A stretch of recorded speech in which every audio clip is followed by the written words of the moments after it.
Hey guys, it's Zero bringing you another video. Welcome back to Challenger Spectate, and this is Challenger Spectate, not a high rating Spectate episode, because this is Rank 1 EU West. So currently, Rank 1 EU West is an AD carry player, even though a lot of AD carries think that there's problems, but the role is still strong if you can position well and get some form of protection, or play Aphelios, basically.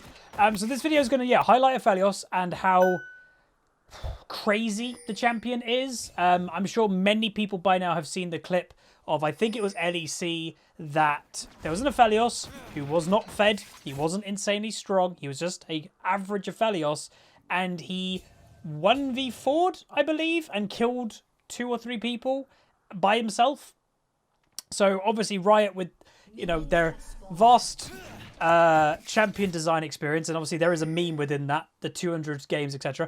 Occasionally they make questionable decisions, and I think they have made some questionable decisions more recently, namely with 2 champions that I think a lot of people have issues with in the community. One being Aphelios, the second being Yuumi. Both of these champions seem to be relatively unhealthy, and both are less than a year old. So what, in essence, why are these champions an issue? Aphelios, I think, is always going to be an issue in the fact that basically he does all the AD carry jobs in one champion, and the combinations between them make him very oppressive to deal with. When he can snipe you from ages away, or then blow you up with the flamethrower, or then CC you with the grav gun, he just basically can do it all. So in the hands of a very talented player, it's like, Ezreal can kind of poke occasionally. Draven has it all in the early game. Severe's good for mobility and poke as well, and occasional snipes. Aphelios in the hands of a good player does all of the jobs. I think that's why Aphelios is an issue. And maybe his damage is a little bit crazy. And meanwhile, an all-in actually happens. Level 2 gets hit by the Karma, and she just decides to go for it. But what I don't think they expected was they hit level 2 at the exact same time. So you can see the Karma down there is pinging Ezreal summoners. No, she was dead at that point. She overcommitted. She burnt both of her summoners for an engage, and then just got caught out, because level 2 happened for the enemy team at the exact same time. And then obviously Yuumi, we've said the joke before, Riot for the past couple of years has been trying their best to get rid of the funnel mechanic in League of Legends. Nobody likes it. It's an unhealthy mechanic. It's anti-fun. And then they go ahead and make Yuumi as a champion who is funneling as a champion, So it's a bit weird sometimes, Riot's design with new champions and stuff like that. But Aphelios himself, very strong champion. Obviously, used in pro play, used in high rating. And I would probably say, look, he's doing snipes. And because he's got the pistol, he's also life-stealing at the same time. And I also think, his design is very complicated. Not in terms of, really playing him. You can grab him and get the grasp of how to play Aphelios quite quick, but to know what's going on at any given time with the champion, there's a lot. There's a lot going on, because you're not just getting hit by, if he's holding the sniper, you also have to take into account what is his secondary weapon, and there's all effects going on with that too. So he's got the grav gun and now the flamethrower. Didn't take the lantern because the enemy team put the control ward down. Ezreal with a nice little kill. Not bad play by Thresh, but does die just in the end there, unfortunately. But a roam has occurred for red team, but also a teleport. So there was double teleports in from the mid laners coming down. Again, apologies that the replays are still currently broken. But yeah, so 4 people bot lane for both teams there. Does still, I think, show that the meta is quite bot lane heavy. Lee Sin going for it, which I think is very risky. Does dodge the taunt, though. Really nice. Orianna and Lee Sin still looking a bit aggressive, but probably should back off. And blue team do get the Skull Crab in the end. Alright, so Aphelios returning, and you'll actually notice tier 2 boots early. Very aggressive start. Obviously, people say, why not pickaxe or damage? Aphelios does decent damage. Does he kind of know he gets it? Never mind. He does decent damage with his abilities combining with his autos. So utility with auto attack speed, auto attack speed and mobility with movement speed is something you should never underestimate on an AD carry in general in the early game. Meanwhile, Karma roamed to mid lane while bot lane is getting pushed in, and Karma will get an assist on the Orianna. All in happening. Thresh unfortunately misses. Has the grav gun available. If he gets the auto, presses the Q, then into the Thresh flay, and this is it. This is what other AD carry can be this aggressive, give the utility, then also swap to the flamethrower to have the damage at this stage of the game. Not many. Like, what other AD carry would have got that kill? You know, to auto-attack the Ezreal, to then root him, to allow Thresh to get the Q. None, I don't think, would have been able to do that. So he's going for mass tower damage. He's got the boomerangs here, which obviously do a lot of fast attack speed. And reminding people how the boomerang works is it increases your attack speed depending how fast you can pick up the boomerang. So that's why he was positioning himself right next to the tower, and that's how his attack speed was going so quick, is because the boomerang mechanic. So again, this is rank 1 EU West. Obviously, we're seeing basically near perfect play, more or less, you know, with obviously human errors every now and then.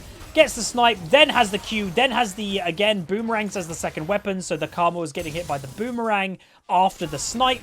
Puts the tower down, and again, whenever the tower auto-attacks an enemy, then that will proc the second weapon, whatever he's got in his secondary slot.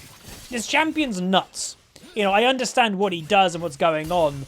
It's just a lot, because he does everything. And people say, how would I possibly ever balance this champ? Because I say, he's never going to be truly balanced. He'll either be very strong, and when I say this, by the way, I mean in the hands of a strong, good player. If you put a bronze player on Aphelios, I think it might be a bit too much. But we're talking pro play or challenger play or even diamond and above. How are you ever going to make Aphelios not always the AD carry to go? You know, reduce his stats. But that's not a very good way of dealing with what I'd actually say is a bad champion kit. That's not an answer. And Riot have had to do it time and time again of just nerf. Oh, we're nerfing the base stats because the kit's broken. Akali is a great example of this. There's been a few, and these champions have never been truly balanced because of their kit. So the only way that you'll make Aphelios healthy for the game, meanwhile, nice Thresh thing with the Ignite, with the Aphelios damage, and boom, he goes down, is change the kit. So my suggestion would be maybe not 5 weapons that cover basically every AD carry mechanic in the game. Maybe make him have 2 or maybe 3 weapons at any time. Not 5. Maybe take away a couple of the weapons. So, okay, Aphelios, he doesn't have a snipe anymore. You know, we're taking away the sniper. He doesn't have that anymore. Or we're taking away the flamethrower now, so he's not as effective in teamfights. Or we're taking away the grav gun, so he's got no form of CC like most other AD carries. I think he's just got too much available to him to truly make him a balanced champion. So that's what I will say. Karma, by the way, rotating to mid once again, getting another kill on the Yori. So either the Orianna is having a rough game, or, and as you can probably see by the mini-map in the bottom right, lack of vision. She's not putting wards down, not covering ganks or roams, and is getting affected by them. So AD carry difference at the moment. The Ezreal went for Sheen first, and that is something worth noting. If you are an Ezreal player, I would say do make sure you buy the Sheen first. If you go for tier first, you're going to be basically the strength of a minion in lane phase.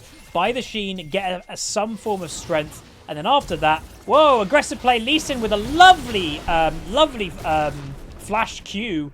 Galio too late to the party to obviously get, well, aid the Ezreal there. And I also just noticed, by the way, that guy's name, the Galio's name is autofill to rank 1. I'm actually interested. This has piqued my interest. I'm going to have a little, let's have a little look at this guy's account and see if he truly is randomly playing stuff. Or is it just a name? Alright, so autofill to rank 1. It's got a pretty wide range of champions. So again, we're talking this Galio, the enemy team, is currently Grandmaster with a 51% win rate, with admittingly quite a lot of games, like 1,500 games of solo queue. But that's, again, that's Grandmaster is impressive enough. And yeah, legit, he plays a lot of support. Bard is his most played champion, then Lee Sin, then Galio, then Echo, then Thresh, then Set, then Kayn. So in his top 10 champions, there is a vast amount of difference there. So that's pretty impressive. That's maybe it's a better version of me. But yeah, that's pretty cool. Maybe we'll have to check out that guy and see what he's like. Anyway, Galio looks to be going bot lane now. Ezreal mid. Why? Well, if you look what's happening with the Ezreal, he is over 30 farm down, dying quite often, and the Orianna in mid lane is also kind of weak. She's 0-3. So the thought by blue team, meanwhile, they do have the gold lead right now. They also have the kill lead right now. Could be, all right, Ezreal, you go mid against the kind of weak Orianna. You can free farm, you can scale as Ezreal. Galio, who's 102, who is doing okay this game, I'll go against the Aphelios, and that hopefully will cover, you know, the weakness. But what would go terribly, if, you know, if worth saying, is if Galio and Karma die. Meanwhile, he nearly got the snipe there because, you know, yeah, Graves going for a gank. Ooh, level 8 Graves does a lot of damage. What I was about to say is if this went badly for blue team, meanwhile, Thresh is... Oh, does thrust away. If they got killed while doing that lane swap, that would be terrible. Instead, it's a positive. They get a kill. So far, this lane swap has done really well for blue team. And this is where lane swaps are a good thing every now and then. If you do have a teammate that is struggling and you've got good coordination, good communication, and you don't think it's going to hurt you, lane swaps can work very well. It's happened several times as someone that plays mid and top. If you've got a garbage matchup and you've got, like, you know, I'm playing Renekton and we've got a Vladimir in mid lane, Vladimir can go top if it's a better matchup, and Renekton can go mid if it's a better matchup. It's okay every now and then to swap things around. For a while, at least if like the early game is rough or the mid game is rough, yeah, swap around. It's called strategy, which is good. You can see in top lane, though, that the Riven is a bit struggling to the Akali. Akali, again, very strong champion still, but as I think a lot of people may like not think that, you just haven't, and what I say, you just haven't experienced a really good Akali. In the hands of a very good player, Akali is still incredibly oppressive as a champion, incredibly strong, damage-wise is really good, and yeah, she's got more weaknesses than what she did at the rework launch, but the rework launch was legitimately insane. She's just a good, strong champion. And worth noting again, because you'll always get it in the comment section, but her win rate. Win rate is not a reflection of how strong a champion is, all the time. Yeah, sure, if a champion is stupidly overpowered, you may see a 58% win rate, but there are certain champions in League that will have kind of bad win rates, but are insanely strong champions. If you look into the win rates of Kassadin, Sylas, Echo, they're not insane win rates, but most of the community thinks they're really, really overpowered. It's because not every player is very good at those champs. But when you're talking about game balance and game strength, you are, at least for me anyway, I'm talking about the players that are good at those champions who can just play as champion, who is a strong champion, and eventually will just own because they're playing that champion. And that's the same with some of these. Like, if I looked up right now, again, universally, everybody in pro play, challenger play thinks Aphelios is still insane as a champion. His win rate right now is 49.1%. So the whole of pro play, the whole of challenger play, everybody values Aphelios as he's nuts. Has a negative win rate. He's got a 22% ban rate. That's an insanely high ban rate, but has a negative win rate. So that's why, you know, win rates and that are sometimes not the thing to judge off, even though new players or a certain group of players will look at win rates a lot. It's a thing that it can be deceiving sometimes. Meanwhile, a really nice sneaky play happening by red team. They kind of hop over a wall to try and get into a bush without any, you know, being spotted. Galio in trouble here, though. Why, you know, he might be looking to ult away. Lee Sin's got to get next to him to kick him. Kick him. There's the kick. Stops the Galio ultimate to escape. And that will be a kill for Lee Sin. Obviously, Aphelios now has completed his Infinity Edge. So we'll be starting to do a bit more damage, you could say. Meanwhile, top lane, yep, Akali killing the Riven. And that's, again, another cool thing I will say with solo queue. Regional differences of champions I find very interesting. If you go North America, they value Riven as one of the strongest picks in solo queue. If you come to EU West, nobody thinks Riven is strong at all. I can't tell you why, but it's just how the communities are and how different they are. And that's the same with Korea. There's certain picks in Korea that I think Singed for a while in Korea was like, Singed is overpowered. And then EU and NA are like, but it's Singed. Like, there's regional differences, which I find really fascinating and really cool. Because, yeah, the game of League of Legends is a worldwide game. And it's not played the same everywhere in the world. You play to how your region is generally playing. And it is different. I find that really cool. Because, yeah, put it this way. Whenever I'm playing solo queue and there's a Riven, I ain't scared of one at all. But in North America, I know a lot of people value, well, that was cool, a lot of people value Riven as a very high priority solo queue pick. It's just how the differences are. If you guys didn't see that, Thresh Lantern, the Aphelios, were then also doing Hex Flash over the wall. It didn't do anything, but it looked cool. So farm mode obviously is happening right now. Aphelios having a 50 farm lead over his lane opponent in 15 minutes. That is very considerable. You know, you're getting, what, 33% more farm? That's a lot. to just have at 15 minutes. They've rotated up the top lane right now. Why? It's a free tower. 2v1 Aphelios versus Thresh. They should be able to deal with an Akali if she does come to counter this, even though the Akali most likely will go back to bot lane to, you know, match the Riven. Although, doesn't look like it. Akali is near top. Graves is near top too. But with the boomerang weapon, Graves going a bit too aggressive. The Thresh looking for the all-in. Aphelios damage. Akali jumps on his face. Gets basically one-shot by Aphelios. Aphelios still not dead, by the way. Goes to Karma. Look at the Galio. Galio going aggressive. Does get hit by the Thresh with the E. Triple kill Aphelios. And yeah. What is this champion? Like, I would say the combo of, meanwhile, Graves gets killed by the Lee. The weapon that looks the strongest, that's an ace or red team. So that's brought the gold lead slightly in favor of red, even though the kill lead is not in red team's favor yet. They're one down. The weapon that seems to be the most overpowered every time that you look at these crazy Aphelios clips is the boomerang. The whatever the hell, when you get all these spinny things around you. I think that's the boomerang. It's that one. That's the strong one. It does so much damage. It's insane. And yeah, he just literally face tanked an Akali. Nearly had a Galio kill him. Had a Karma flank him and exhaust him. And he killed all of them. And it didn't look like that. It was that hard. Now, why also is Aphelios really strong, by the way? Not just his kit we've spoken about today. There is a certain item that we haven't mentioned yet, but yes, he is building it third. And this is where I think it's an incredibly unhealthy item for the game in general. Meanwhile, Karma going oddly aggressive, which is a bit odd. Meanwhile, Riven fighting as well. The Ezreal gets caught. Death's Dance, though.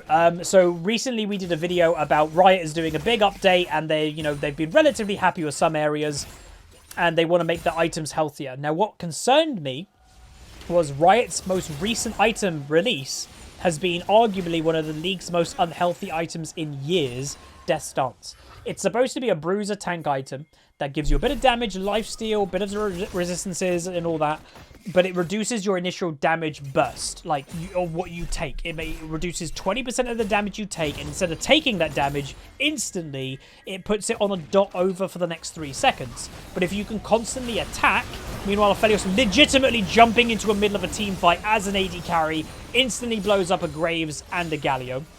But as an AD carry, you lifesteal a lot, so the dot where you're taking that 20% damage, you just lifesteal in that time anyway, making it redundant.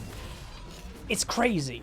So Aphelios now 9-1. Again, legitimately, what AD carry, or in general, has the confidence to take a Lantern directly on top of a Galio? No idea. And a Graves. Meanwhile, Kali does die in bot lane. But yeah, I do hope they do something about Death's Dance. The easiest fix, I've said it before, is if you want to make it a bruiser item, and it's fine on bruisers. It's still a strong item, obviously, but I think on AD carries, it's a bit crazy. Meanwhile, Ezreal goes a little bit too aggressive, does get killed, even though Ezreal does heal. The nice crit there in the end. Is make it melee only. There you go. There's the fix. Instantly fixed. Make it melee only, then there hasn't got this crazy issue of every AD carry buying it. Like, legit, nearly every AD carry as their third item right now, third or fourth item, is buying a Death's Dance. Because why just wouldn't you in the end of the day? It's better than a GA. It makes you tankier than a GA. It gives you lifesteal, which a GA doesn't. And it still gives you damage. And it gives you cooldown reduction, I believe. Like, well, let's see. It gives, yeah, all of that stuff. It's just insane, literally. And it gives you healing for 15% of your damage dealt. If an AD carry is dealing a lot of damage, that's also a lot of healing. Another crit item, obviously, is being picked up by Aphelios. Most likely, and what's he going to go? Essence Reaver, or he might go Phantom Dancer. I'm not really sure where he's going to go. But Dragon is spawning soon. And yes, so the weird thing this game is red team now obviously has the lead by quite a considerable margin. But it's one champion. If you look through the gold, I can nearly guarantee that there's only one champion probably on red team with a gold lead. Maybe the bot lane, but here we go. 7.5 total, 7.1. Akali's in the lead. Jungle, 7.2, 9,000. Massive lead for Graves. 5.8, 7.4. Okay, that's a really big lead for Orianna.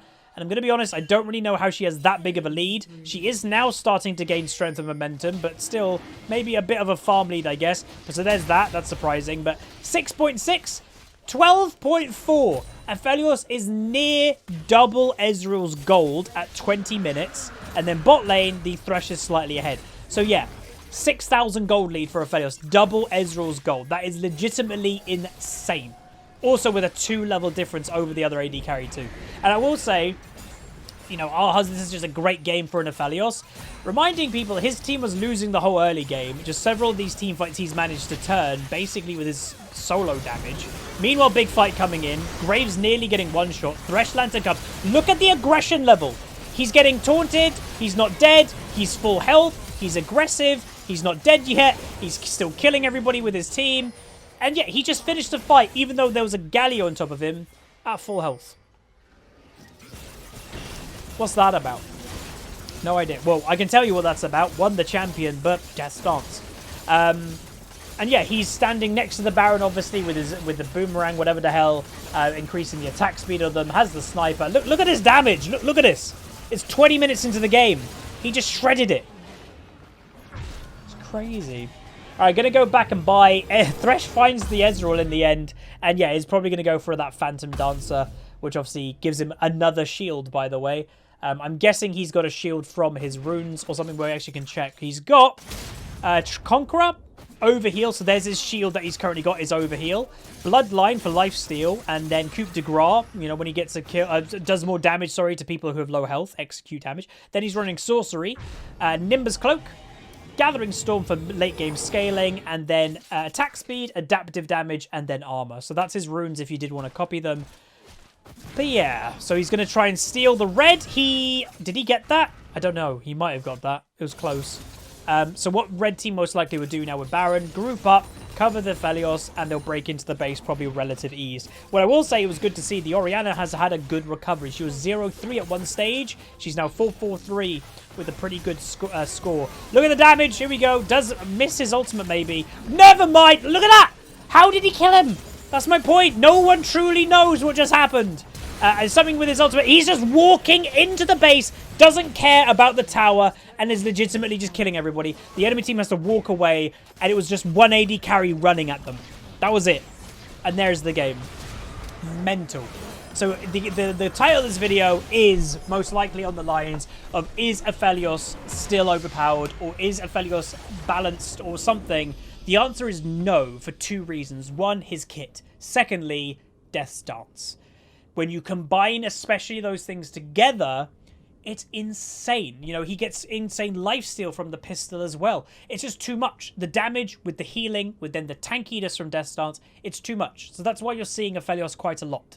And that's why you're seeing Aphelios being able to pull off these 1v4 plays, is because he just can. It's that simple. But that's going to be it. If you guys did enjoy, throw a like on the video, throw a subscribe, comment down below. Let me know what you think of Aphelios, and I'll see you guys next time. Goodbye.